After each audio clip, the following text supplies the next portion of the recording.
இது ரொம்ப பழைய கதை. ராம்நகர்ல தலைவர் விக்ரம் சிங் தன்னோட மனைவி துளசி அப்புறம் பொண்ணு முக்தா கூட இருந்தாரு. முக்தா பார்க்க ரொம்ப அழகா இருப்பா. அவளுடைய அழகை பத்தி தான் அவங்க காலேஜ்ல எல்லாருமே பேசிப்பாங்க. முக்தா எந்த அளவுக்கு அழகோ அந்த அளவுக்கு புத்திசாலியும் கூட. அவளோட படிப்பு முடிஞ்சிடுச்சு. முக்தாவுக்கு சின்ன வயசுல இருந்தே இயற்கைன்னா ரொம்ப பிடிக்கும். இப்போ இவளுக்கு தகுந்த மாதிரி ஏதாவது ஒரு வரம் பார்க்கணும். முதல்ல அவளுக்கு காட்டுல இருந்து விடுதலை கிடைக்கணுமே. முக்தா தன்னோட ஊர்ல அக்கம் பக்கத்துல இருக்கிற காட்டுல அருவி, நதி, அப்புறம் அங்க இருக்கிற பறவைகள், மிருகங்களை அவளுக்கு ரொம்ப பிடிக்கும். ஆனா அவ வயசு பொண்ணுங்க எல்லாம் தன்னை அழகுபடுத்திக்கிறதுல தான் கவனத்தை செலுத்துவாங்க. ஆனா முக்தா காலங்காத்தாலேயே அவளோட வண்டியை எடுத்துக்கிட்டு சிட்டியை விட்டு ரொம்ப தூரம் போயிடுவா. அப்புறம் நதிக்கரையில உட்காந்துக்கிட்டு அப்புறம் நதியில இருக்கிற மற்ற உயிரினங்களை ரொம்ப கவனமா பார்த்து ரசிச்சுக்கிட்டு இருப்பா. அப்புறம் அங்கிருந்து எழுந்து கொஞ்சம் தூரம் நடந்து போனா மலைக்கு நடுவுல கொட்டிட்டு இருக்கிற அருவி கிட்ட போய் உட்காந்துடுவா. அங்க அவளுக்கு விதவிதமான மரங்கள், பூக்கள், அப்புறம் செடிகளை பார்த்து பார்த்து எவ்வளோ நேரம் போகும்னு அவளுக்கே தெரியாது. அங்க உட்காந்து இங்க அங்கேன்னு ஓடிட்டு இருக்கிற ஜோடி முயல்களை பார்த்து ரொம்ப சந்தோஷப்படுவா. அப்புறம் கொட்டுற அருவில விழுந்து விளையாடிட்டு இருப்பா. இப்படி செய்யறதுனால 4-5 மணி நேரம் அவ எப்படிதான் கழிக்கிறான்னு அவளுக்கே தெரியாம போயிடும். இந்த இயற்கை வளத்தை நான் பெயிண்டிங் பண்ணனா எவ்வளவு அழகா இருக்கும். ஒரு முறை ஃபாரஸ்ட் ஆஃபீஸர் நவீன் தன்னோட டியூட்டில இருந்து டைம் ஒதுக்கிட்டு அற்புதமான பெயிண்டிங்கை தான் வரையணும்னு ஆசைப்பட்டாரு. தன்னோட ஜீப்பை ஓட்டிக்கிட்டு காட்டுல சுத்திக்கிட்டு இருந்தாரு. ரொம்ப தூரத்துல இருந்து கொட்டிட்டு இருக்கிற அருவி அவர் பார்த்தாரு. அந்த அருவி கிட்ட வந்துட்டாரு. அந்த ஜீப்பை நிறுத்தினாரு. அங்க தண்ணி குடிச்சாரு. அப்பதான் திடீர்னு அவரு முக்தாவை பார்த்தாரு. இதை விட அற்புதமான காட்சி வேற என்ன இருக்க போகுது? நவீன் அவளோட அற்புதமான அழகை பார்த்து ரசிச்சுக்கிட்டே இருந்தாரு. ஆனா முக்தாவோட கவனம் எல்லாம் அருவியில இருந்து கொட்டிட்டு இருந்தா அந்த அழகான தண்ணியை பார்த்துட்டு இருந்தா. நவீன் முக்தாவை வெச்சக்கான்னு மாறாம பார்த்துக்கிட்டே இருந்தாரு. கொஞ்ச நேரத்துக்கு அப்புறம் தூரத்துல உட்காந்து முக்தாவை ஒரு அழகான பெயிண்டிங்கை வரைஞ்சாரு. அப்புறம் முக்தா கிட்ட எதுவும் சொல்லாம அங்கிருந்து திரும்பி போயிட்டாரு. மறுநாள், அம்மா நான் கொஞ்சம் வெளியில போயிட்டு வரேன். முக்தா, காட்டுல நீயே தேவையில்லாம உன்னோட நேரத்தை வீணடிச்சுக்கிட்டு இருக்க. அப்படி என்னதான் பண்ற? அம்மா, இது எனக்கு பிடிச்சிருக்கு, தயவு செஞ்சு அதை தடுக்காதீங்க. ஒரு நாள் முக்தா அருவி கிட்ட உட்காந்துட்டு இருக்கும் போது என்ன பார்த்தான்னா காட்டுல தீ பத்திக்குச்சு. அப்புறம் பறவைகள், மிருகங்கள்லாம் ஓடிச்சுங்க. அவ பார்த்த போது பறவையோட ஒரு ஜோடி மரத்துல உட்கார்ந்து இருந்துச்சுங்க. அதுங்களுக்கு 2 குட்டிகளும் இருந்தது. நெருப்புல மாட்டிக்கிச்சுங்க. ஆனா ஆண் பறவை தன் உயிரை காப்பாத்திக்கிட்டு அங்கேருந்து ஓடிடுச்சு. அப்புறம் தாய் பறவை தன்னோட ரெக்கையால தன்னோட குட்டிகளை பாதுகாத்துச்சு. ஓ, இந்த ஆண் பறவை கொஞ்சம் கூட இதயமே இல்லாம இருக்கே. அவளால இதை பார்க்க முடியல. அவ அங்கேருந்து ஓடி அந்த பறவைகளை தன்னோட கையில எடுத்துக்கிட்டா. அதுங்களை தன்னோட வீட்டுக்கு கொண்டு போய் அதுங்களை பாதுகாப்பா பார்த்துக்கிட்டா. அதுங்களுக்கு மருந்து போட்டா. 4-5 நாள் போச்சு. அதுங்க சரியானதுக்கு அப்புறம் அதுங்களை வானத்துல பறக்க விட்டா. ஒரு நாள் முக்தா தன்னோட அறையில தனியா உட்கார்ந்திருந்தா. அப்பதான் வேலைக்காரி விமலா அங்க வந்தா. முக்தா அவளை பார்த்த போது அவ அழுது அழுது கண்ணெல்லாம் செவந்து போய் காஞ்சி போச்சு. என்னாச்சு? உனக்கு ஏதாவது உடம்பு சரியில்லையா? ஆறுதலா அவளை கேட்டதோ அவ உடனே தேம்பி தேம்பி அழுதா. உனக்கு என்னாச்சு? முதல்ல அதை சொல்லு. என் புருஷன் இன்னொரு கல்யாணம் பண்ணிக்கிட்டாரு. அப்படியா? நீ அழாத, அமைதியாவு. இந்த ஆம்பளை இனமே இப்படித்தான். இந்த ஆம்பளை இனத்தை எப்பவுமே நான் நம்ப மாட்டேன். கல்யாணமும் பண்ணிக்க மாட்டேன். காட்டுல இருக்கிற பறவை இனத்தையும் பார்த்துட்டேன், மனுஷன்களையும் பார்த்துட்டேன். முக்தாவோட இந்த முடிவால தலைவர் விக்ரம் சிங்கும் அவரோட மனைவி துளசியும் ரொம்ப கவலையாயிட்டாங்க. நவீன் முக்தாவோட பெயிண்டிங்கை எடுத்துக்கிட்டு தான் வீட்டுக்கு போனா. பெயிண்டிங்கை தன்னோட அறையில வச்சான்.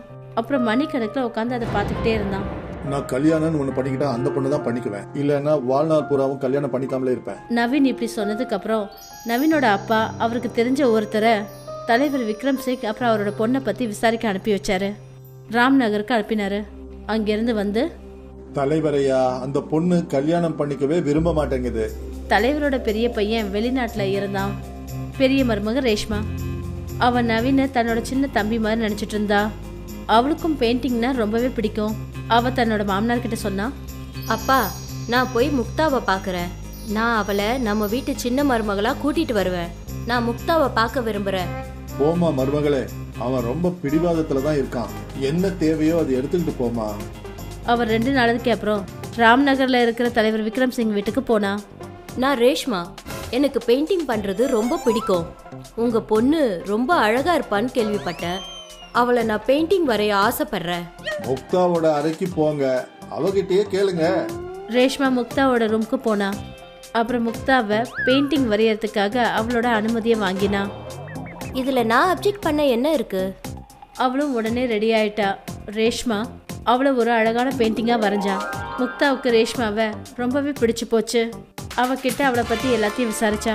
அது மட்டும் இல்லாம அவளோட கல்யாண முடிவை பத்தியும் அவகிட்ட சொல்லிட்டா. கொஞ்ச நேரத்துக்கு அப்புறம் அவங்க 2 பேருக்குள்ள நல்ல நட்பு உருவாச்சு. ரேஷ்மா மறுபடியும் வரேன்னு சொல்லிட்டு கிளம்பிட்டா. மறுநாள்ல இருந்து முக்தா அவளுக்காக காத்துட்டு இருந்தா.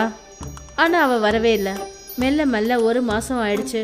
1 மாசத்துக்கு அப்புறம் முக்தா மாடியில உட்காந்துட்டு இருக்கும்போது அப்பதான் ரேஷ்மா அவளை பார்க்க வந்தா. முக்தாவுக்கு சந்தோஷம் தாங்கவே முடியல. அவகிட்ட ஓடி போனா. நீ ஏன் இவ்வளவு நாளா வரல? இவ்வளவு நாள் எங்க போயிருந்த? நான் ஒரு பெயிண்டிங் வரையறதுக்காக என் மச்சினருக்கு உதவி பண்ணிக்கிட்டு இருந்தேன். ரேஷ்மா அந்த பெயிண்டிங்கை அவளே வரைஞ்சா. ஆனா நவீனுக்கு அவ புரிய வச்சா. அதாவது முக்தா கிட்ட அந்த பெயிண்டிங்கை பண்ணது தான் ஒத்துக்க சொல்லி. ரேஷ்மா அந்த பெயிண்டிங்கை முக்தா கிட்ட காட்டுறதுக்காக வேணும்னே அதை அவ எடுத்துட்டு வந்தா. அந்த பெயிண்டிங்கை நான் பார்க்கலாமா? ரேஷ்மா ரொம்ப ஆர்வத்தோட சொன்னா. ரேஷ்மா அந்த பெயிண்டிங்கை காட்டினா. அதுல நவீன் ஒரு காட்டுல உட்காந்துருந்தான். அப்ப அந்த காட்டுல தீ பத்திக்கிச்சு. பறவைகள் மிருகங்கள்லாம் ஓடிட்டு இருந்ததுங்க. அப்ப அவன் பார்த்தான். பெண்மானும் ஆண்மானும் நெருப்புக்குள்ள மாட்டிக்கிட்டு இருந்தாங்க. பெண்மான் ஓடிடுச்சு. ஆனா ஆண்மான் தன்னோட குழந்தைங்களுக்காக அங்கேருந்து ஓட முடியாம போயிடுச்சு. அப்புறம் அது அதுல எரிஞ்சு சாம்பல் ஆயிடுச்சு. முக்தா இந்த பெயிண்டிங்கை பார்த்த உடனே முக்தா பக்கம் அவர் ரொம்ப உறுதியா சொன்னா. இது எப்படி சாத்தியமாகும்? ஏன் நடக்க கூடாது? இந்த பெயிண்டிங் என் மச்சினர் நவீனோடது. அவரு ஃபாரஸ்ட் ஆபீசர். அவர் கண்ணால பார்த்து காட்டுல இருந்து திரும்பி வந்ததுக்கு அப்புறம் நடந்த சம்பவங்களை இந்த பெயிண்டிங்க அவர் வரைஞ்சிட்டாரு. அவர் அடிக்கடி சொல்லுவாரு, பெண்கள் ரொம்ப சுயநலவாதிங்கன்னு. நான் உங்க மச்சினரை பார்க்க விரும்புறேன். நான் அடுத்த வாரம் என்னோட மச்சினரை கூட கூட்டிட்டு வரேன். ரேஷ்மா வாக்கு கொடுத்துட்டு அங்கேருந்து போனா. முக்தா அவளுக்காக காத்துட்டு இருந்தா. அண்ணியும் மச்சினரும் அவங்க வீட்டுக்கு வந்தாங்க. தலைவர் அவங்க 2 பேரையும் நல்லபடியா வரவேற்றாரு. இந்த பெயிண்டிங்ல நீங்க வரைஞ்சிருக்கிறீங்களே, அதெல்லாம் உண்மையா? நான் அதை என் கண்ணால பார்த்தேன். பெண் மான் நெருப்புல எரியிற தன் குட்டிகளையும் அந்த மானையும் விட்டுட்டு அது ஓடி போயிடுச்சு.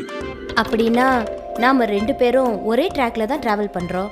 நவீன் அந்த வாய்ப்பை பயன்படுத்திக்கிட்டு கொற்ற அருவியோட துளிகள் பார்க்கும்போது அழகான முக்தாவை பெயிண்டிங்கா வரைஞ்சது. அதை எடுத்து முக்தா கையில கொடுத்தாரு. அவளோட பெயிண்டிங்கை பார்த்துட்டு அதிர்ந்து போனா. அந்த பெயிண்டிங் பார்க்க ரொம்ப அழகா இருந்தது. முக்தாவுக்கு நவீனை ரொம்பவே பிடிச்சு போச்சு. அப்புறம் மனசுக்குள்ள கல்யாணம் பண்ணிக்க கூடாதுங்கிற அந்த எண்ணத்தை மாத்திக்கிட்டா. அப்பதான் என்ன கல்யாணம் பண்ணிக்கிறீங்களா? முக்தா ஆரம்பத்துல கொஞ்சம் ஒன்றும் தெரியாத மாதிரி பந்தா பண்ணா. அப்புறம் அவ ஒத்துக்கிட்டா. கொஞ்ச நாளைக்கு அப்புறம் அவங்க 2 பேருக்கும் ரொம்ப கோலாகலமா கல்யாணம் நடந்தது. நவீன் அப்புறம் முக்தா மேல தலைவர் மருமகளோட பெயிண்டிங் வேலை செய்ய ஆரம்பிச்சிடுச்சு. விஷ்ணு வேற ஜாதி பொண்ணு கல்யாணம் பண்ணிக்கிட்டான். அதனால அவனுக்கு ஊர் வெளியில வாழணும்ட்டு தண்டனை கிடைச்சிருக்கு. விஷ்ணு அபர்ணா அவங்க பொண்ணு பல்லவியோட ஒரு நதி கிட்ட வாழ்ந்துட்டு இருந்தாங்க. தினமும் காலங்காத்தாலே விஷ்ணு கூலி வேலை செய்யறதுக்காக ஊரை விட்டு வெளியில போயிட்டு இருப்பான். வழியில பல்லவிய கூட அவளோட ஸ்கூல்ல விட்டுட்டு போயிட்டு இருப்பான். இங்க வீட்ல அபர்ணா தனியா இருந்துட்டு இருந்தா. வீட்டு வேலைகள் எல்லாத்தையும் முடிச்சதுக்கு அப்புறமாவும் அவகிட்ட நிறைய நேரம் இருந்தது. அதனால அவ நதியில இருந்து மீன்களை புடிச்சிட்டு இருப்பா. தினமும் இப்படி மீன்களை புடிச்சு அபர்ணா இந்த வேலையில எக்ஸ்பர்ட் ஆயிட்டா. இப்போ அவளுக்கு தன் கையாலேயே மீன்களை பிடிக்க முடியுது. இன்னைக்கு ரொம்பவே நல்ல நாளு. வீட்டுக்கு போய் மீன் வறுவலை செய்வேன். அபர்ணா அந்த நதியில இருந்து பிடிச்ச மீன்கள் எல்லாத்தையும் வீட்டுக்கு எடுத்துட்டு போய் நல்லா சுத்தம் செஞ்சு சமைச்சிட்டு இருப்பா. இதோட மனம் ரொம்பவே நல்லா இருக்கு. இதோட ருசியும் நல்லா இருக்கும்னு நினைக்கிறேன்.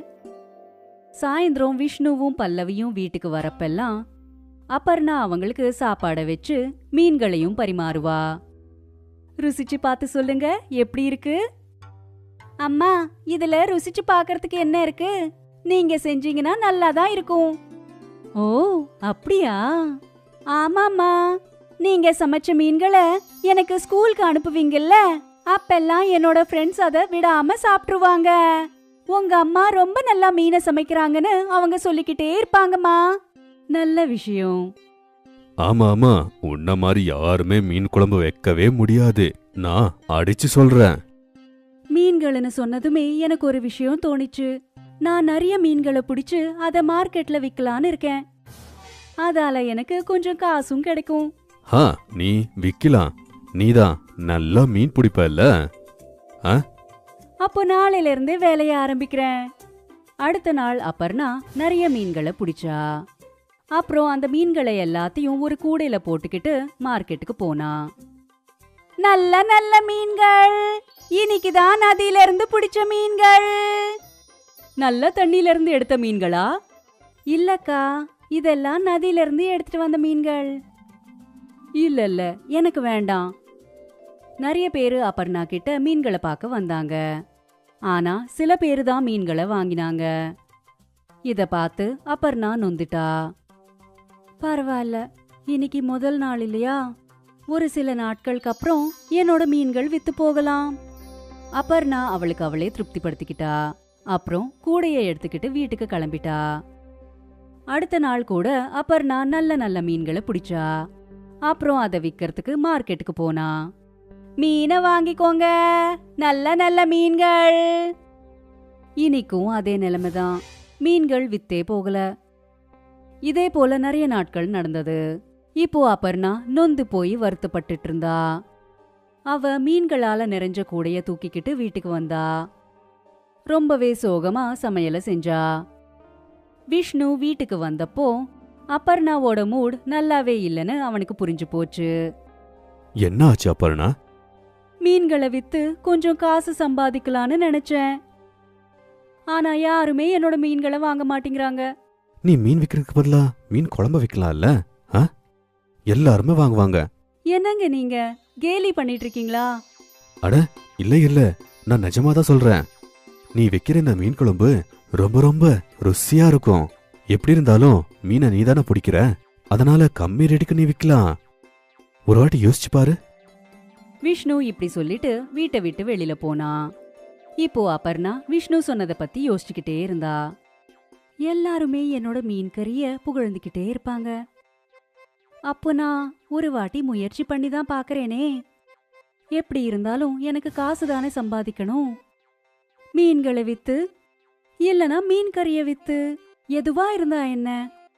இப்போ அபர்ணா மூஞ்சில புன்னகை வந்துச்சு.